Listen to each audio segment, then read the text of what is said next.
제가 하는 일 때문에 서울의 고층 아파트와 서울 지역 곳곳을 방문할 기회가 많이 있습니다. 그곳에서 아래를 내려다보면 오래된 빌라와 좁은 골목이 생각보다 많이 보입니다. 여기가 서울인가 할 정도로 낙후된 공간들도 있습니다. 그럴 때마다 이런 생각이 듭니다. 이 동네들을 잘 정비하면 서울에 필요한 주택을 더 공급할 수 있지 않을까? 현재 서울 주택시장의 가장 큰 문제는 고질적인 공급 부족이며 이 때문에 일각에서는 닥치고 지어야 한다는 말까지 나오고 있습니다. 서울은 대규모 신규 택지를 확보하기가 쉽지 않기 때문에 재개발과 재건축이 중요한 주택 공급 수단인 것은 분명합니다. 하지만 투자자의 입장에서 재개발은 낡은 빌라 한 채를 사서 기다리면 새 아파트 한 채로 바뀌는 단순한 사업이 아닙니다. 입주권을 받지 못하는 물딱지부터 예상보다 커지는 분담금, 주민 갈등, 공사비 상승, 길어지는 사업 기간까지 곳곳에 함정이 숨어 있습니다. 오늘은 재개발 투자를 알아보시는 분들이 반드시 확인해야 할 내용을 4가지 질문으로 정리해드리겠습니다. 첫 번째 질문입니다. 낡은 동네라면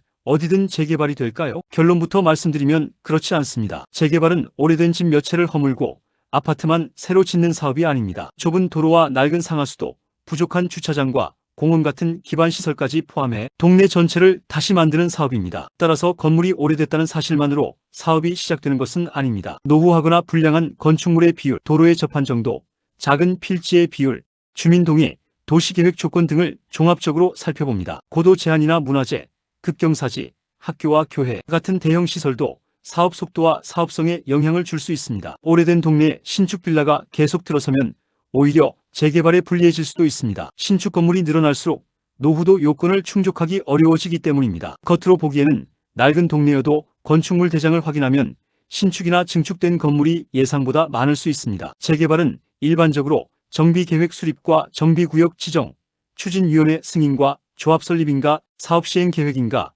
감정평가와 조합원, 분양신청, 관리처분계획인가, 이주와 철거, 착공과 준공의 순서로 진행됩니다. 여기서 꼭 기억하셔야 합니다. 재개발 이야기가 나오는 곳과 법적으로 정비구역이 지정된 곳은 전혀 다른 단계입니다. 후보지로 선정됐거나 동의서에 연본이 나왔다고 해서 사업이 확정된 것은 아닙니다. 두 번째 질문입니다. 재개발 예정지에 빌라를 사면 정말 새 아파트 입주권이 나올까요? 재개발 구역 안에 있다는 이유만으로 입주권이 자동으로 나오는 것은 아닙니다. 가장 먼저 확인할 것은 조합원 분양 자격입니다. 권리 산정 기준일 이후 하나의 토지나 건물을 여러 사람의 소유권으로 나눈 물건, 단독주택이나 다가구 주택을 여러 세대로 쪼갠 물건, 기준일 이후 새로 지은 다세대 주택은 개별 입주권이 인정되지 않을 수 있습니다. 이런 물건을 흔히 물딱지라고 부릅니다. 특히 신축 빌라를 살 때는 권리 산정 기준일, 건축 허가일, 사용 승인일, 소유권 취득일, 지분 분할이나 세대 분리 시점을 반드시 비교해야 합니다. 토지만 소유한 경우에도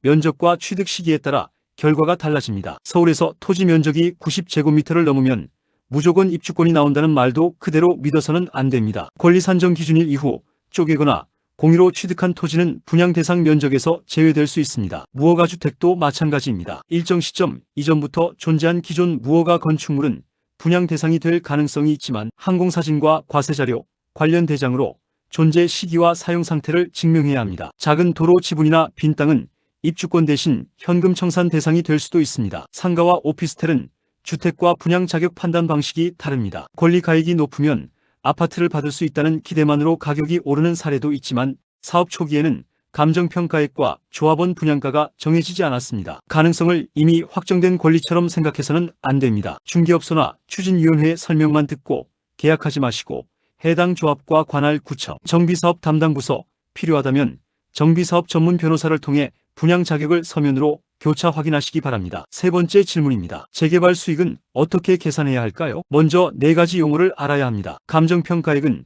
기존 토지와 건물의 평가 금액입니다. 비례율은 사업의 전체 수입에서 전체 사업비를 뺀 금액을 조합원들의 종전자산 평가총액으로 나눈 비율입니다. 권리가액은 감정평가액의 비례율을 곱한 금액이고 분담금은 새 아파트의 조합원 분양가에서 권리가액을 뺀 금액입니다. 예를 들어 감정평가액이 4억 원이고 비례율이 100%라면 권리가액은 4억 원입니다. 받을 아파트의 조합원 분양가가 8억 원이라면 단순 계산한 추가 분담금은 4억 원입니다. 그러나 비례율이 110%라고 해서 내 투자 수익률이 곧바로 10%라는 뜻은 아닙니다. 실제 수익을 계산하려면 매입 가격과 프리미엄, 취득세, 예상 분담금, 대출이자, 이주비, 금융비용까지 모두 더해야 합니다. 재개발 매물은 지금 보이는 매매 가격이 아니라 총투자금으로 비교해야 합니다. 총투자금은 매매 가격에 예상 분담금과 세금, 금융비용, 기타 비용을 더한 금액입니다. 세입자 보증금 승계와 이주비 대출 상환 조건, 추가 사업비도 확인해야 합니다. 공사비가 오르면 전체 사업비가 늘고 비례율이 낮아질 수 있습니다. 그러면 권리가액은 줄고 추가 분담금은 커집니다. 시공사와 조합이 갈등해 공사가 지연되더라도 대출이자와 조합 운영비는 계속 쌓입니다. 결국 시간 지연도 조합원이 부담하는 비용입니다. 여기에 시간의 기회비용도 계산해야 합니다. 예를 들어 초기 투자금 5억 원을 연 4%의 수익률로 10년 동안 운용할 수 있었다면 단순 계산만으로도 2억 원의 기회를 포기한 셈입니다. 재개발로 얻을 것으로 예상되는 차익이 세금과 이자, 분담금, 이 기회비용을 모두 제하고도 충분한지 따져봐야 합니다. 사업이 늦어질 때 버틸 수 있는 현금 여력이 없다면 좋은 입지의 물건도 부담이 될 수 있습니다. 네 번째 질문입니다. 서울의 공급 부족은 재개발만으로 해결할 수 있을까요? 재개발은 꼭 필요한 공급수단이지만 유일한 해결책은 아닙니다. 서울시는 신속통합기획을 통해 복잡한 절차를 줄이고 정비사업 기간을 단축하려 하고 있습니다. 그러나 착공 목표가 곧바로 입주 물량을 뜻하는 것은 아닙니다. 기존 주택을 철거하고 새 아파트를 완공할 때까지 긴 시간이 필요하며 이주가 집중되면 주변 전세와 월세 수요가 일시적으로 늘어날 수도 있습니다. 공급 효과를 제대로 내려면 빠른 인허가만으로는 부족합니다. 주민이 믿을 수 있는 정보 공개, 현실적인 추정 분담금, 공사비 검증, 투명한 조합 회계, 세입자 이주 대책, 교통과 학교 같은 기반시설 확충이 함께 이루어져야 합니다. 신속통합기획 후보지로 선정됐다고 해서 안전한 투자처가 되는 것도 아닙니다. 계획을 세우는 과정에서 구역 경계와 용적률, 층수와 가구 수가 바뀔 수 있고 내가 산 주택이 최종 구역에서 빠질 수도 있습니다. 주민 반대가 커지면 사업이 늦어지거나 해제 논의가 나올 수도 있습니다. 토지거래 허가구역 지정 여부와 실제 이용 의무도 계약 전에 확인해야 합니다. 좋은 재개발 구역을 판단할 때는 세 가지 숫자를 먼저 보시기 바랍니다. 주민들의 동의율, 사업성을 보여주는 추정 비례율, 그리고 새로 늘릴 수 있는 용적률의 여력입니다. 여기에 일반 분양 물량과 조합원 수, 공사비,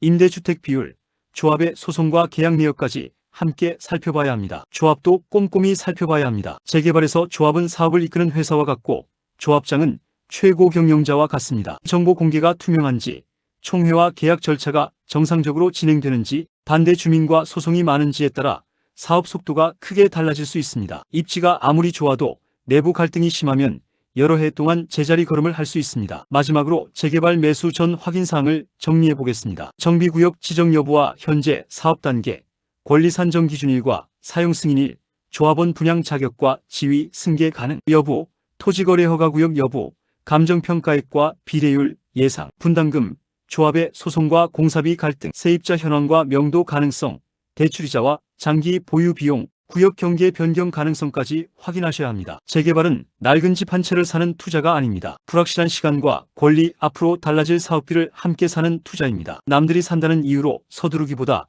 새 아파트를 받을 수 있는지를 묻기 전에 받지 못할 가능성은 없는지부터 확인해야 합니다. 재개발의 수익은 기대감에서 나오는 것이 아니라 정확한 권리 분석과 비용 계산에서 결정됩니다. 계약하기 전 조합과 관할, 구청, 서울시 정비사업 정보몽땅, 법률과 세무 전문가의 자료를 교차 확인하시기 바랍니다. 지금까지 여러분의 든든한 부동산 파트너 서왕부동산이었습니다.